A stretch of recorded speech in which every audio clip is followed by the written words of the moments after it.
Welcome back to Sexy Scents, where the scent is so sexy.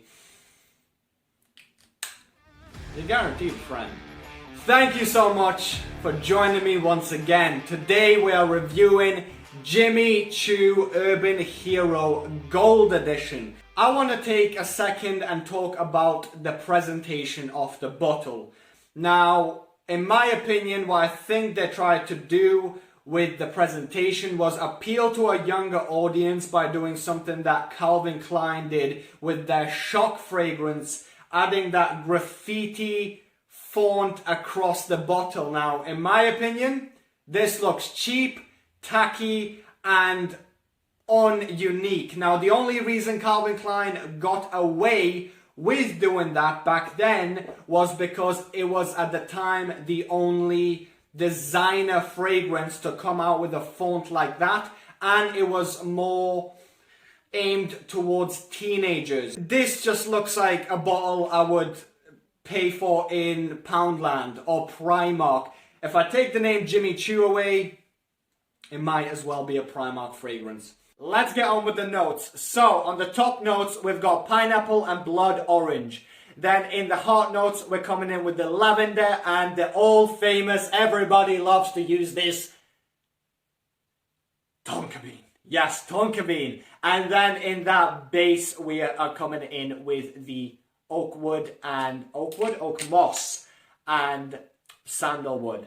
Now, my first opinion on this fragrance, when I sprayed it in the shop, I smelt it for about 5 seconds, but because I was in a rush heading somewhere, smelt it, liked it, it smelled like something very, very similar. So I bought it on the spot, which you should never do, by the way, and then came back home, sprayed it on my hand, and then it clicked. This smells exactly like Armani code Absolu. Was I disappointed? Yes, because these two smell so much alike. This is a autumn/winter time fragrance. Since they've added the sandalwood in the base, which is a very popular note in winter fragrances. Now, where would I wear this to? I'd wear it on a date, since it's very welcoming. I wonder why. I'd wear it around family, any family occasion. This would be really, really good in.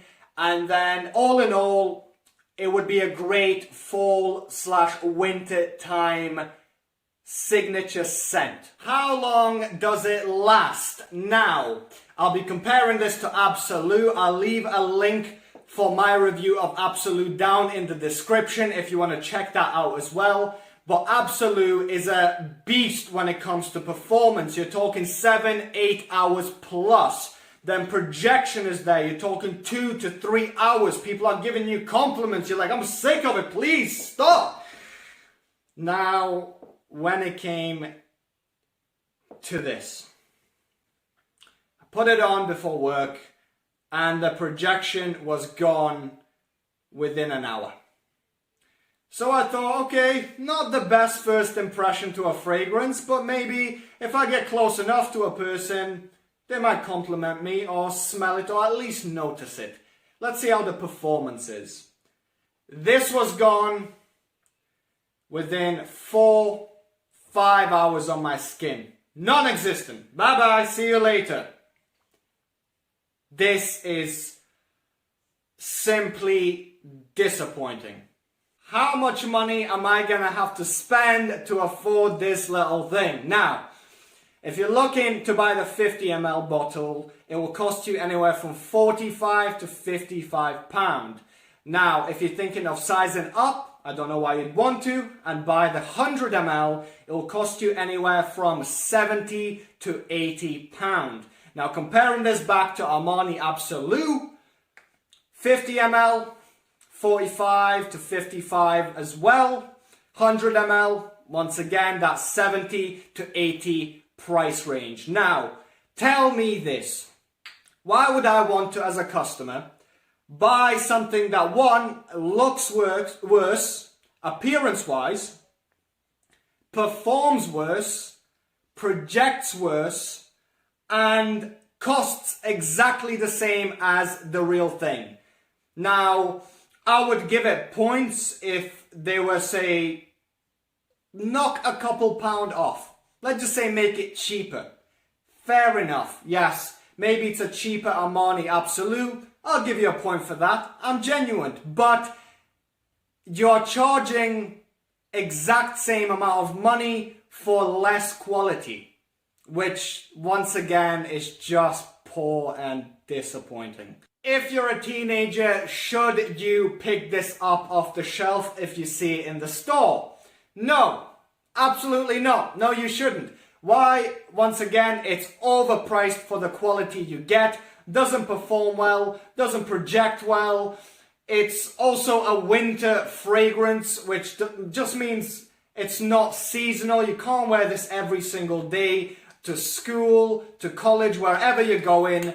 You're definitely not going to be picking up any compliments because unless you're spraying this every 3-4 hours, good luck. In this video, I've kinda said all the bad things about the fragrance. Does it smell nice? Yes, it does, of course. But at the end of the day, you can get better, more quality for the exact same price, which I think is my whole main point in this video. Spray or throw away. Now, this one simply, as I've said all the points, you've heard me throughout this video, this is simply a throw away. Don't purchase this, in my opinion. Do what you want. If you want to spend money, go for it. But it's not worth it in my opinion. Now, the personal rating I'd have to give this fragrance would be a 2 out of 5. And the only reason it's getting a 2 is it does smell nice on the opening. But obviously, I'm a huge guy on projection. And it doesn't even have to last long as it performs more than 5 hours and doesn't cost me an arm and a leg. I'd give you maybe a higher rating. But thank you all so much for watching. I'll see you very soon. I'm doing a Sauvage Elixir review next. So stay tuned for that. Follow my TikTok if you want any shorter clips. I usually give advice there to ladies, to teenagers, to men. Any fragrance tips in short 30-second clips. So definitely head over there if you want to learn a thing or two. Leave a like because it genuinely does help. And thank you so much for watching. Stay sexy. And I'll see you next time.